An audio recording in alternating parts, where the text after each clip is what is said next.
Pemirsa, akhir-akhir ini jika kita meninjau kembali apa yang telah dilakukan oleh Presiden Indonesia Joko Widodo atau Jokowi untuk menggenjot perekonomian Indonesia, semakin terlihat mirip dengan strategi yang pernah ditempuh oleh Tiongkok untuk memajukan ekonominya setelah menjalankan kebijakan reformasi dan keterbukaan pada awal tahun 1980-an. Lantaran pada faktanya mantan wali kota Solo itu juga sejak menjabat sebagai kepala negara pada tahun 2014 lalu memang sudah beberapa kali melakukan pertemuan dengan Presiden Tiongkok Xi Jinping. Dan Presiden Jokowi bahkan sempat mengakui kedekatannya dengan Presiden Xi Jinping dan hal tersebut juga dikemukakan Presiden Jokowi saat bertemu langsung dengan Presiden Xi pada konferensi tingkat tinggi Asia Pacific Economic Corporation atau KTT APEC. Dan Presiden Jokowi juga lantas mengaku belajar banyak dari rahasia kesuksesan Tiongkok dalam beberapa tahun terakhir. Lantas apa saja yang sudah ditiru Presiden Jokowi yang kini telah diterapkan di Indonesia? Mari kita ikuti ulasannya bersama saya, Bagas Sumarlan.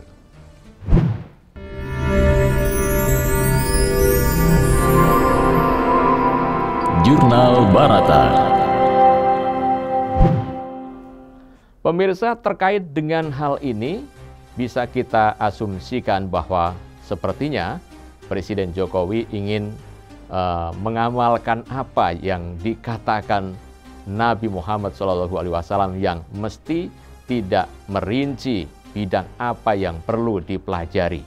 Namun Nabi Muhammad SAW meminta umatnya untuk menimba ilmu sampai ke negeri Tiongkok. Jika seperti itu, berarti tak menutup kemungkinan apa yang sudah dilakukan Presiden Jokowi saat ini untuk menggenjot perekonomian Indonesia memang benar semakin terlihat mirip dengan strategi yang pernah ditempuh oleh Tiongkok dahulu untuk memajukan perekonomiannya.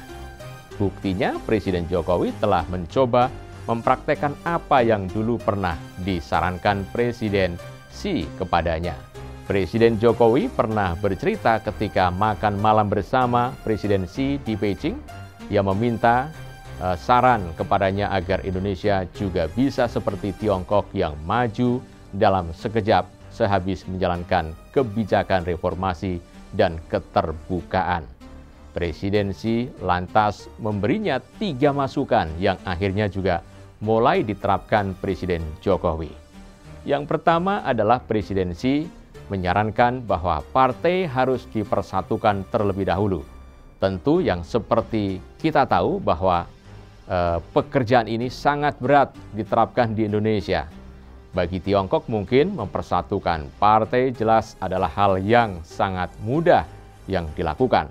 Sebab kendati sejatinya ada 9 partai di Tiongkok, tapi pemegang tampuk kekuasaan dan pengambil kebijakan tetaplah Partai Komunis Tiongkok atau PKT sebagai partai pemenang yang berkuasa saat ini. 8 partai itu di hadapan PKT tak ubahnya P3 dan PDI serta Golkar di masa Orde Baru. Ketika PKT menerapkan sebuah kebijakan, maka partai yang lain juga wajib mendengar dan juga menaati kebijakan tersebut. PKT menyebut sistem kepartean demikian ini sebagai gotong royong banyak partai di bawah kepemimpinan PKT. Sekalipun Presiden Jokowi mengaku kesulitan untuk mempersatukan partai-partai Indonesia, sebagaimana yang dianjurkan oleh Presiden Xi, namun ia bersiteguh akan mengusahakannya dan Presiden Jokowi tampaknya tidak mengingkari komitmennya itu. Buktinya Prabowo Subianto yang menjadi rivalnya sejak Pilpres 2014 berhasil digait masuk ke dalam pemerintahannya. Yang kedua, Presiden Xi Jinping menyampaikan agar menyusun perencanaan jangka panjang. Presiden Jokowi tampaknya juga sepakat dengan saran tersebut. Hal itu dibuktikan pada pidato awal jabatan usai pelantikannya sebagai Presiden Indonesia periode kedua. Presiden Jokowi menguraikan mimpi Indonesia yang mesti dicapai di tahun 2045 kala kemerdekaan Indonesia berusia 100 tahun. Lalu ketika saat itu tiba, Presiden Jokowi optimis Indonesia mestinya telah keluar dari jebakan pendapatan kelas menengah dan Indonesia telah menjadi negara maju. Jika kita bandingkan pidato tersebut dengan pidato Presiden Xi Jinping ketika dilantik sebagai Presiden Tiongkok pertama kali pada tahun 2013 silam, terlihat Presiden Xi juga menggelorakan apa yang disebutnya mimpi Tiongkok. Presiden Xi juga mematok tenggat waktu 100 tahun kemerdekaan Tiongkok untuk menjadikan negaranya tersebut sebagai negara maju dan modern yang terbebas dari jerat jebakan pendapatan kelas menengah.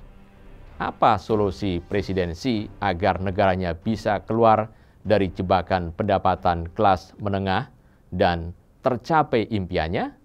Jawabannya persis beberapa kata kunci pidato pelantikan Presiden Jokowi, yakni reformasi, inovasi, dan juga pembangunan infrastruktur. Dan memang itulah poin ketiga yang disampaikan Presiden Xi kepada Presiden Jokowi di Beijing. Intinya adalah seperti kata pepatah Tiongkok, yaitu bangunlah dulu jalan raya jika kamu ingin kaya. Itulah 3 masukan Presiden Xi yang tanpa kita sadari sedang diterapkan oleh Presiden Jokowi. Sebenarnya bukan kali ini saja Presiden Jokowi punya gagasan yang mirip dengan Presiden Xi pada periode pertamanya. Presiden Jokowi punya poros maritim dunia yang tampaknya juga digodok untuk merangkul inisiatif pembangunan jalur sutra maritim abad ke-21 atau obor yang digagas Presiden Xi pada tahun 2013 lalu. Menariknya, negara pertama di dunia yang dipilih Presiden Xi untuk mengumumkan inisiatif yang kini dikenal dengan istilah prakarsa, sabuk, dan jalan, itu adalah Indonesia. Ketika dirinya pada awal Oktober 2013 lalu berkunjung dan memberikan pidato di Gedung Dewan Perwakilan Rakyat DPR. Berkat kesamaan itulah hubungan Indonesia dengan Tiongkok khususnya dalam sektor investasi pembangunan infrastruktur menanjak seketika.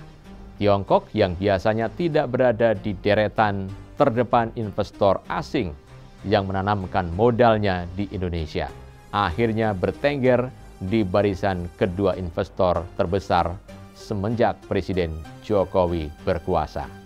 Semoga saja walaupun pemerintahan Jokowi akan segera berakhir, tetapi hubungan Indonesia dengan Tiongkok nantinya akan semakin baik dan akan berjalan dengan lancar. Saya Bagas Sumarlan, terima kasih dan sampai jumpa. Demikian Jurnal Barata.